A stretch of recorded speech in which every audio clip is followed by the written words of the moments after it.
Bienvenue sur notre page Lecture paisible. Nous sommes là aujourd'hui pour la suite de notre roman Sous le voile de la mariée.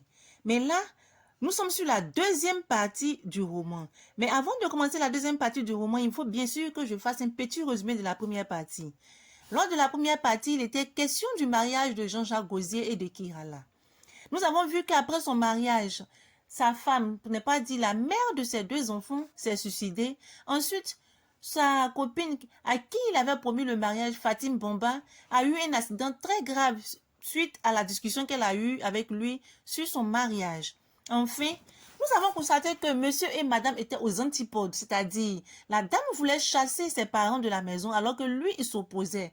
Il voyait le mariage comme dans l'époque ancienne, c'est-à-dire comme l'Afrique le voulait, vivant avec ses parents, ses neveux, ses nièces et ses enfants. Alors qu'il était hors de question pour Kirala, qui voulait vivre avec lui seul, sans toutes ces personnes autour d'elle. Enfin, nous allons commencer le chapitre 1, mais je vais plutôt l'appeler le chapitre 7 pour ne pas qu'on puisse se perdre de la deuxième partie. Minuit, la cité dormait. La pluie continuait de tomber. Pas une seule voix ne s'entendait. La fraîcheur de la nuit était devenue dense et terrifiante. Jean-Jacques Gaultier, une fois de plus, insoucieux de son devoir conjugal, avait découché. Kirala, seule dans le lit, tournait sur elle-même à la recherche d'une résignation curative. Mais, avant que le jour ne la libérât des mirages, elle périssait de solitude et d'insomnie. Dans sa tête, rien d'autre que des images languissantes du mariage. Hélas, tout était passé, fini. Fini ce beau temps où elle était un pan de son homme, Jean-Jacques Gaultier. Maintenant, c'est chacun pour soi, Dieu pour tous. Elle avait son oreiller, son drap et ses sorties. Et l'autre autant. C'était fini. Vite fini. Ces nuits de miel, ces temps de causerie, ces moments de cajolerie. Chaque nuit tombait sur des disputes finissaient par des reproches, des injures. Jean-Jacques avait empoché son oui devant le maire. Chaque nuit, il sortait de la maison, partait là-bas, loin d'elle. Il découchait, mais n'en avait aucun remords. Les causes, Kirala les savait une à une, jour après jour. Tout suivait après le couac de la nuit dernière. Elle savait bien ce qu'il s'était dit, des balivernes. Il s'était lancé des défis, proféré des injures. Le mari et l'épouse, dans le jeu de la réponse du berger à la bergère, se défiant, excellaient dans le pacte de la nuisance. Mais en fait, où passait-il la nuit? Chez Fatim, celle-là sortie fraîchement du coma n'était pas encore apte à subir les coups de boutoir de sa virilité. Mais on ne sait jamais. C'était la pensée de Kirala. Fatim, même malade, pourrait voir en ses rapports sexuels les soins contre sa douleur, la thérapie contre son mal. L'amour, quelquefois, a ce don de faire du bien là où l'on se sent mal, très mal. Pour elle, il passait la nuit chez Fatim Bomba. Après le coma et des blessures qui avaient ridé son beau visage, elle aurait reconquis le cœur de Jean-Jacques. Les nuits blanches de Dian Kirala se comptaient en grappes, ces bouquets de murmures en milliers, que de regrets sous le voile de la mariée. Elle jugea que vivant seule, elle vivait tranquille mieux que sous le voile qu'elle portait, qui attirait sur elle des troubles jamais vécus. Faut-il demander officiellement le divorce? Non. Elle avait rejeté du revers de la main cette voix inaudible. Non, difficile la vie de la femme divorcée. Solitaire, elle pourrait rejoindre le troupeau des femmes libres courtisées à la pelle par n'importe quel énergumène de la cité. Elle avait horreur de cette vie où la femme ressemble à un apatride, où elle vole comme une feuille morte au gré du vent. Non, elle ne voudrait plus à nouveau être livrée à la pailladise des attardés sexuels, ni à la convoitise démesurée de ces nouveaux riches, ces jeunes brouteurs éhontés qui lui feraient la cour. À son âge, à ce palier de la société, vivre seule est plus mortel que la servitude qui découle d'un mariage douteux, déséquilibré. Pour rien au monde, elle ne voulait perdre son Jean-Jacques Gaultier dont la simple identité lui conférait une parodie de pesanteur sociale.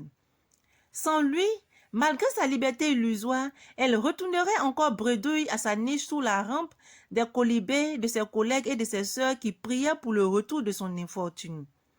Dans une société où l'on adore le nivellement souterrain plus que celui de la hauteur, le malheur est le vœu de le mieux partager. À Zougouzhaga, le succès qui devait faire des émules attirait des déboires, de l'insuccès et faisait la joie des jaloux. Kirala le savait, et donc non, elle refusait le divorce. L'appeler Madame Gosier revêtissait sa fierté, cachait sa mélancolie, la remettait au seuil du rêve, celui de croire qu'un jour Fatim Bamba sortirait définitivement de sa vie conjugale. Mais comment Fatim sortirait-elle de sa vie pourrie? Une solution était à sa portée. Voir les devins de la ville, les marabouts du quartier. Le sésame fut trouvé. On lui avait donné une portion qui pousserait Jean-Jacques à oublier Fatim et ses parents, surtout sa mère, à haïr ses enfants hors mariage, à ne penser qu'à elle seule, à ne donner qu'à elle seule toute sa fortune. Ainsi, Kirala avait-elle versé de la mixture dans le feu pour donner l'image de brûler autour de son mari toutes les intentions d'amour pour lui. Son vœu était de l'isoler de toutes les convoitises de ces femmes dévergondées, chercheuses et hontées de mari. Rien n'y fit. Jean-Jacques était un homme à esprit invulnérable au mysticisme des cadres des Noirs qui, jusque-là, est exemple des règles et des théorèmes à apprendre pour l'enseigner aux autres générations. Comment croire à ces choses de Noirs sans queue ni tête? Cette haute nuit, les soucis avaient pesé plus lourd que son audace. De guerre lasse, elle s'était levée brusquement du lit, défit ses cheveux, jeta loin d'elle quelque part, dans un recoin de la chambre, le pagne qui la couvrait. Libre de ses boucles d'oreilles, elle enleva ses goumettes qu'elle portait. Nue devant le miroir, elle se fixait longuement. Rien de périlleux ni de dramatique. Le feu qui consumait son cœur ne venait pas de sa laideur ni de l'érosion du temps qui n'avait pu rider son visage. Sa poitrine jadis abondante, adorée par les hommes, l'était encore.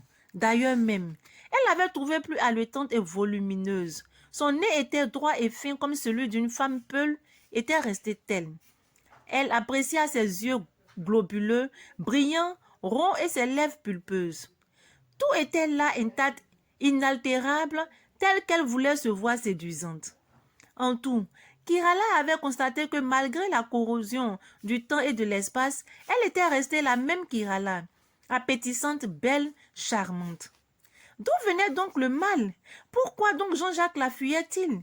Pourquoi cette solitude? Pourquoi ces nuits veuves d'amour? Pourquoi ce silence vagissant qui la dévorait? Des questions auxquelles elle ne pouvait trouver des réponses idoines.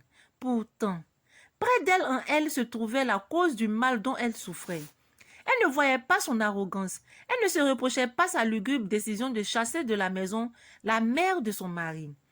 Elle ne se rendait même pas compte qu'elle abusait de son droit de femme mariée, comme le feraient ces milliers de femmes oisives qui prennent la bague du mariage comme l'attestation du doctorat qu'elle aurait obtenu après des années d'études.